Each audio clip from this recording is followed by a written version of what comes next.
नमस्कार, मेरा नाम विवेक कुमार है। मैं एमएलटी कॉलेज सहरसा के इतिहास विभाग में सहायक प्राध्यापक के पद पर कार्यरत हूँ। आज की इस ई लर्निंग कक्षा में आपका स्वागत है। आज हम लोग अपने इस ई लर्निंग कक्षा में प्राचीन भारत से संबंधित टॉपिक पर चर्चा करेंगे, जिसका शीर्षक है सिंधु घाटी सभ्यता। और इसके अंतर्गत हम लोग सिंधु घाटी सभ्यता के उद्भव संबंधी विभिन्न मतों पर चर्चा करेंगे। ये टॉपिक प्राचीन भारतीय इतिहास से संबंधित है। यह सिंधु नदी घाटी सभ्यता, जिसको भारत की प्रथम नगरीय सभ्यता या प्रथम कांस्ययुगीन सभ्यता या फिर हड़प्पा सभ्यता के नाम से भी जाना जाता है, इसके ओरिजिन पर हम लोग चर्चा करेंगे कि आखिर ये नगरीय सभ्यता को बनाने वाले कौन लोग थे, इस सभ्यता का विकास कैसे हुआ। यह हमारे विश्वविद्यालय के स्नातक प्रथम वर्ष के पाठ्यक्रम में शामिल है, मतलब बीए फर्स्ट ईयर के ऑनर्स के प्रथम पत्र में यह पाठ्यक्रम शामिल है। इसके साथ साथ इसे एमए के फर्स्ट सेमेस्टर के सेकेंड पेपर में सीसी 2 में भी पढ़ना है।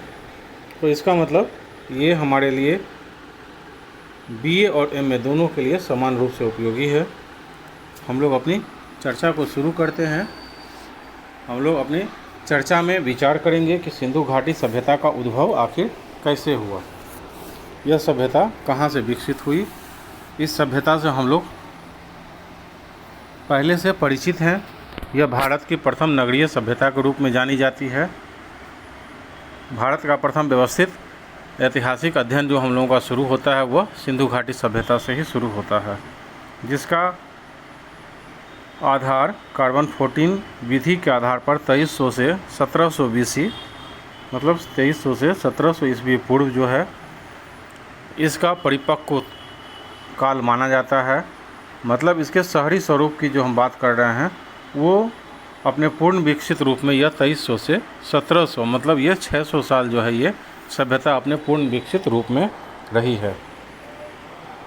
भारत पाकिस्तान के हिस्सों को मिलाकर बड़े भूभाग में इसका फैलाव था। आज का पश्चिमोत्तर भारत और पाकिस्तान का काफ़ी बड़ा हिस्सा इस सभ्यता के अंतर्गत आता है। यह सभी सिंधु नदी घाटी के मैदानी भाग थे, इसलिए इसको सिंधु नदी घाटी सभ्यता भी कहा जाता है।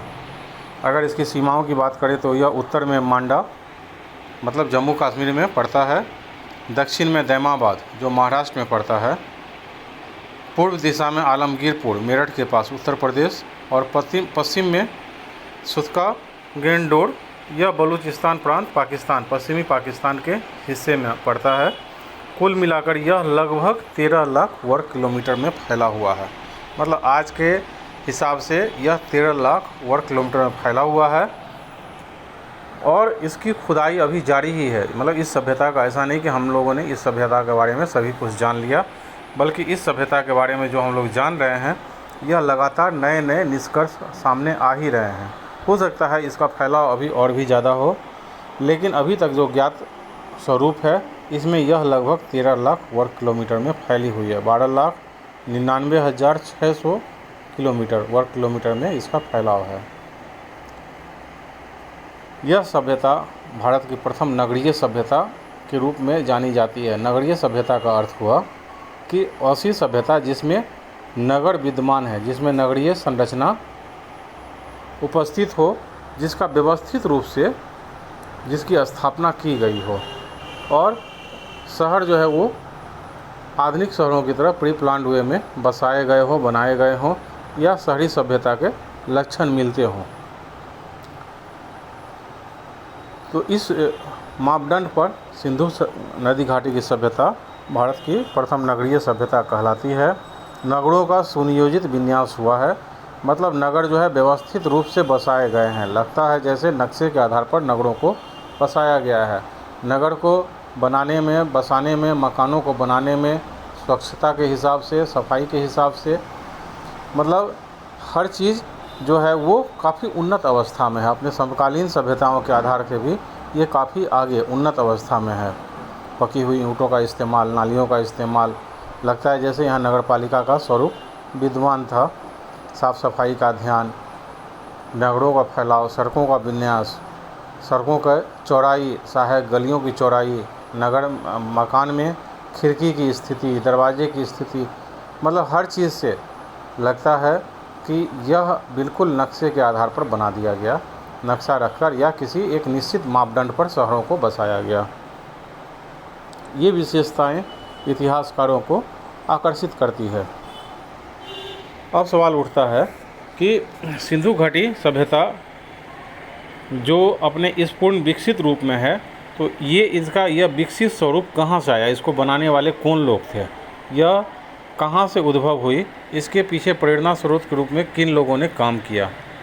और यह काफ़ी विवादित प्रश्न है। विवादित इसलिए भी है कि यह एक बड़े क्षेत्र में फैली हुई सभ्यता है और इतने बड़े क्षेत्रों का हम लोग हॉरिजॉन्टल उत्खनन नहीं कर सकते हैं, मतलब क्षैतिज उत्खनन नहीं कर सकते हैं। इस पर घनी आबादी बसी हुई है, तो इसको हम लोग खोद कर पता नहीं लगा सकते हैं हर चीज़। बहुत सारा मत जो है वो अनुमान पर आधारित है। वर्टिकल उत्खनन में भी जल स्तर जो है कहीं कहीं बहुत ऊपर तक आ जाता है, उसके नीचे हम लोग जा नहीं पा रहे हैं। इसकी लिपि को न पढ़ा जाना ये भी एक बड़ी समस्या है। सैंधव सभ्यता के लोग लिखने पढ़ने जानते थे, उन्होंने लिखा भी है, अपने लिपि में लिखा भी है, लेकिन उस लिपि को अभी तक हम लोग पढ़ नहीं पाए हैं। इसके कारण भी इसकी जानकारी हम लोगों को पूरे सटीक रूप में नहीं आ पा रही है। तो अब हम लोग अपने मूल सवाल पर आते हैं कि सिंधु घाटी का सभ्यता का विकास किन लोगों ने किया, इसकी उत्पत्ति किन लोगों ने की। इसमें विद्वानों का दो वर्ग है। एक वर्ग मानता है कि यह विदेशी सभ्यताओं के प्रभाव से बनाए गए हैं, बसाए गए हैं, मतलब इसकी उत्पत्ति के पीछे विदेशी लोगों का हाथ है। सिंधु सभ्यता का अपने समकालीन सभ्यता के साथ संबंध था, व्यापारिक संबंध था। मेसोपोटामिया और मिस्र की सभ्यता के साथ व्यापारिक वस्तुओं का लेन देन चलता था। इसी आधार पर कुछ इतिहासकार, जिसमें Gordon Childe, Martin Wheeler, Kramer, D Kosambi आदि इतिहासकार मानते हैं कि नहीं, सिंधु सभ्यता के लोगों को ये नगरीय सभ्यता का मूल ज्ञान नहीं था। इन्होंने अपने समकालीन सभ्यताओं से देखकर, समझकर, सीखकर या उनके सहयोग से अपने यहाँ नगरीकरण किया। और वो प्रमाण देते हैं कि इसकी बहुत सारी विशेषताएं मेसोपोटामिया और मिस्र की सभ्यताओं से मिलती है। जैसे गार्डन चाइल्ड कहते हैं कि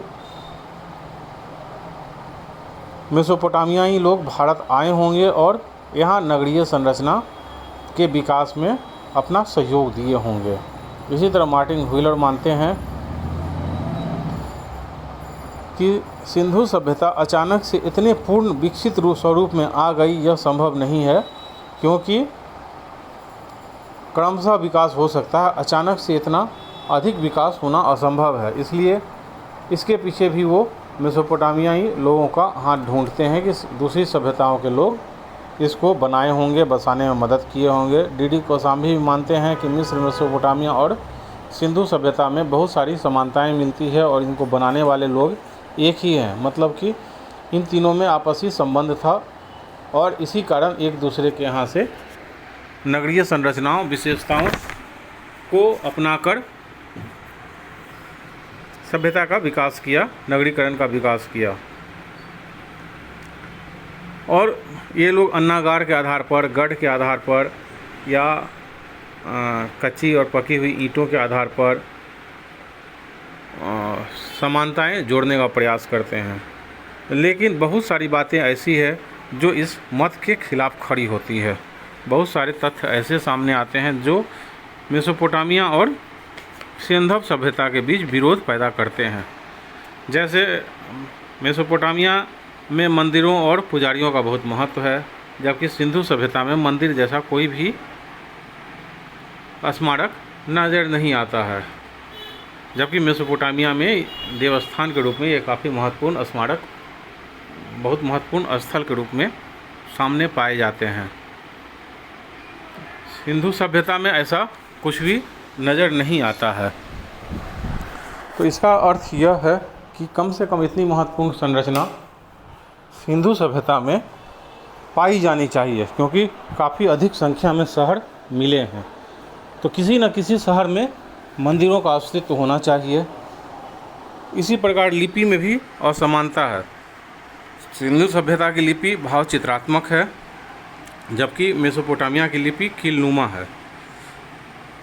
मेसोपोटामिया में आलीशान कब्रों का अस्तित्व है, जबकि सिंधु सभ्यता में आलीशान कब्र का पूर्णतः अभाव है। मेसोपोटामिया के नगर विन्यास से अच्छी संरचना सिंधु सभ्यता में पाई जाती है।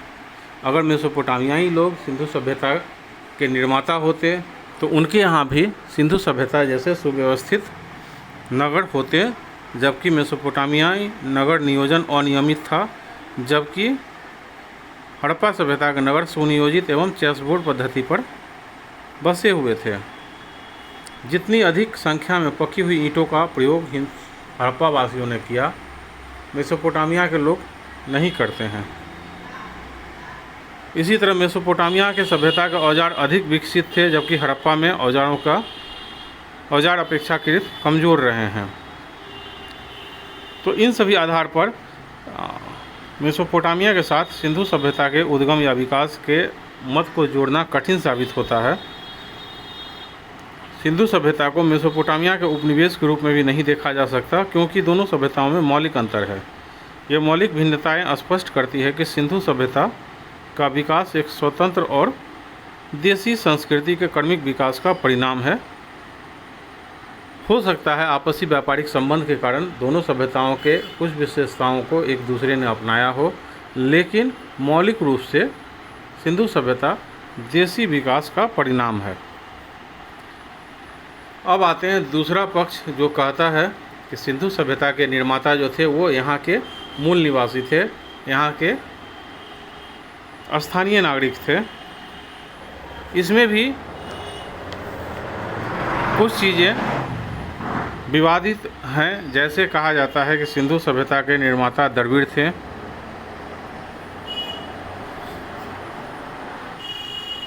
इसका आधार यह है कि जो मोहनजोदड़ो से जो अस्थि पंजर पाया गया है उसमें वो भूसागरीय तत्व दिखाई देते हैं जो द्रविड़ों में भी हैं।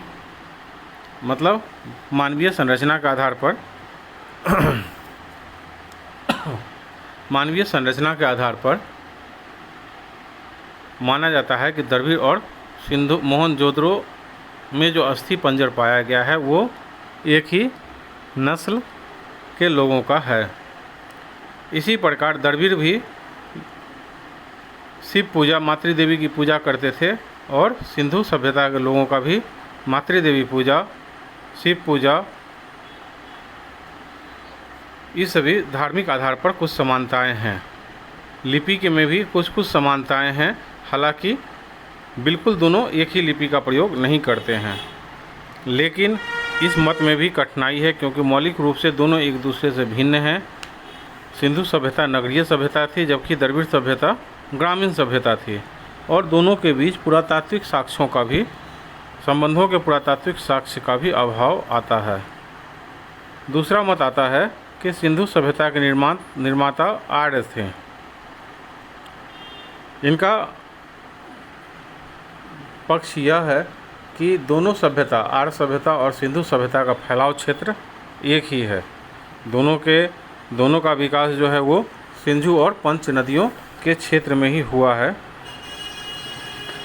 नदियों के नामों के उल्लेख के आधार पर या फिर फैलाव के आधार पर, क्षेत्र के आधार पर, फैलाव क्षेत्र के आधार पर लोग कहते हैं, ये इतिहासकार मानते हैं कि दोनों सभ्यताओं के लोग जो हैं वो एक ही हैं। आर्यों से ही सिंधु सभ्यता के निर्माता जो थे वो आर्य ही थे।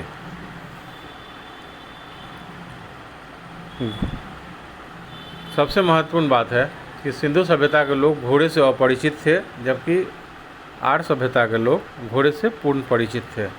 हालांकि कहीं कहीं घोड़े की हड्डियां सिंधु सभ्यता में भी प्राप्त हुई है, लेकिन वो अपवाद स्वरूप ही हैं। इसके अलावा आर्यों की जो राजनीतिक, सामाजिक, आर्थिक व्यवस्था थी वो सिंधु सभ्यता से अलग थी। धार्मिक विश्वास बिल्कुल अलग थे जो सिंधु सभ्यता के लोगों से मेल नहीं खाते थे। देवी देवताओं के आधार पर आर्य लोग भिन्न थे। सिंधु सभ्यता पूरी तरह नगरीय सभ्यता थी। उसके बाद जो आर्य आते हैं तो आर्य लोग ग्रामीण सभ्यता में बदल जाते हैं। यह बात कुछ अटपटी है कि पहले नगरीय सभ्यता के परिचित लोग अचानक से ग्रामीण संस्कृति में फिर कैसे बदल जाते हैं। तो इस आधार पर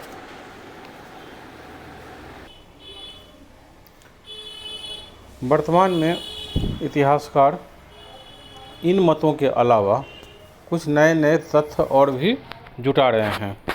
जैसे राजस्थान के बीकानेर क्षेत्र में फैले हुए सोथी संस्कृति के आधार पर इतिहासकार मानते हैं कि इन्हीं संस्कृतियों से आगे चलकर सिंधु सभ्यता का फैलाव हुआ। मतलब ये उद्गम स्थान के रूप में थी जिसकी विशेषताएं सिंधु सभ्यता की विशेषताओं से मेल खाती है।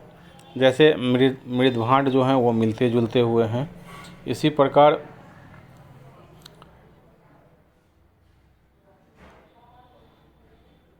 नरकंकाल जो हैं वो सिंधु सभ्यता के प्राप्त नरकंकालों से समानता रखते हैं। प्रयोग में लाई जाने वाली कुछ वस्तुएं भी सिंधु सभ्यता के विकसित काल में भी प्रचलित हैं। लेकिन इस मत पर अभी और काम हो रहा है। समान रूप से अभी अधिकांश इतिहासकार इस बात पर सहमत हैं कि ईरानी बलूची कृषक संस्कृति ही आगे चलकर नगरीय चरण में प्रवेश करती है और सिंधु घाटी सभ्यता के पूर्ण विकसित स्वरूप को सामने लाती है। कहने का मतलब है कि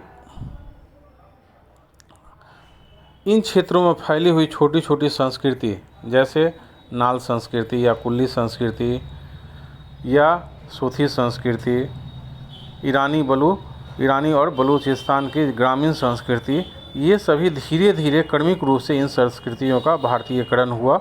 सम्मिलित रूप से ये संस्कृतियाँ फैलते फैलते आपस में एक दूसरे के संपर्क में आई और आत्मसातीकरण के द्वारा ये संस्कृतियों का मिश्रित स्वरूप विकसित हुआ इन क्षेत्र में। और कृषक केंद्र से, कृषक सभ्यता से, ग्रामीण सभ्यता से ये ऊपर उठते हुए धीरे धीरे इन क्षेत्रों में नगरीय सभ्यता के रूप में स्थापित हुई और इन सारी संस्कृतियों के स्थानीय स्वरूप आपस में घुल मिलकर एक सुव्यवस्थित सभ्यता के चिन्ह के रूप में बदल गए, जो सिंधु नदी घाटी सभ्यता के पूर्ण विकसित स्वरूप को आज के चरण में सामने लाते हैं। इन इतिहासकारों का मानना है कि ऐसा अचानक से नहीं हुआ होगा, बल्कि इसके पीछे एक लंबा कार्यकाल रहा होगा। ये मानते हैं कि ये 4-5 चरणों में धीरे धीरे पूरा हुआ होगा, जो 3,500 साल पहले से चल रहा होगा और ये अपने पूर्ण विकसित स्वरूप में, जो हम लोग मोटे तौर पर 2300 से 1700 के काल को मांगते हैं, 2300 से 1700 ईस्वी पूर्व तक के काल को मानते हैं, उस समय तक यह चल रहा होगा। और फिर जब अपने पूर्ण विकसित स्वरूप में आने के बाद जब नगरें नष्ट हो गई होंगी या किसी कारण से, अलग अलग मतों से, जिसका हम लोग फिर अगले कक्षा में भी चर्चा करेंगे, सिंधु सभ्यता का विनाश कैसे हुआ, उसके पीछे क्या क्या कारण हैं, तो उन कारणों से फिर ये धीरे धीरे नगरीय विशेषताओं को खोकर ग्रामीण संस्कृतियों में बदल गई होगी और उसके बाद फिर यहाँ आर्य सभ्यता का प्रादुर्भाव हुआ होगा। तो अभी अधिकांश इतिहासकार इसी बात पर सहमत हैं कि ये स्थानीय संस्कृतियों का विकास धीरे धीरे नगरीय सभ्यता के रूप में हुआ होगा। इन संस्कृतियों का धीरे धीरे भारतीयकरण हुआ और एक सम्मिलित व्यवस्था के तहत ये एक नगरीय सभ्यता के रूप में सामने आई। तो आज हम लोगों ने चर्चा की कि सिंधु सभ्यता के पूर्ण विकसित स्वरूप के पीछे कौन कौन से मत काम कर रहे हैं, कौन कौन से मत प्रचलित हैं, जिसमें कुछ इतिहासकार विदेशी उत्पत्ति से इसका संबंध जोड़ते हैं। मिस्र और मेसोपोटामिया की सभ्यता को इसका क्रेडिट देते हैं सिंधु घाटी सभ्यता को नगरीय स्वरूप को बनाने का। वहीं कुछ इतिहासकार इसे पूर्ण रूप से भारतीय मानते हुए आर से इसका उद्गम जोड़ते हैं। वहीं कुछ इतिहासकारों का वर्ग या इतिहासकारों का एक बड़ा वर्ग इसके उद्गम के पीछे स्थानीय संस्कृति को जिम्मेवार मानता है, जो इस बड़े इलाके में सिंधु घाटी के बड़े उपजाऊ मैदानी भागों में फैले हुए अलग अलग ग्रामीण संस्कृति के रूप में रह रहे लोग थे, जो धीरे धीरे फैलते हुए आपस में मिलकर एक बड़ी संस्कृति हड़प्पा संस्कृति के निर्माता बने होंगे। तो आज की कक्षा में हम लोग इतना ही। कल हम लोग फिर इसके अगले टॉपिक पे चर्चा करेंगे। धन्यवाद।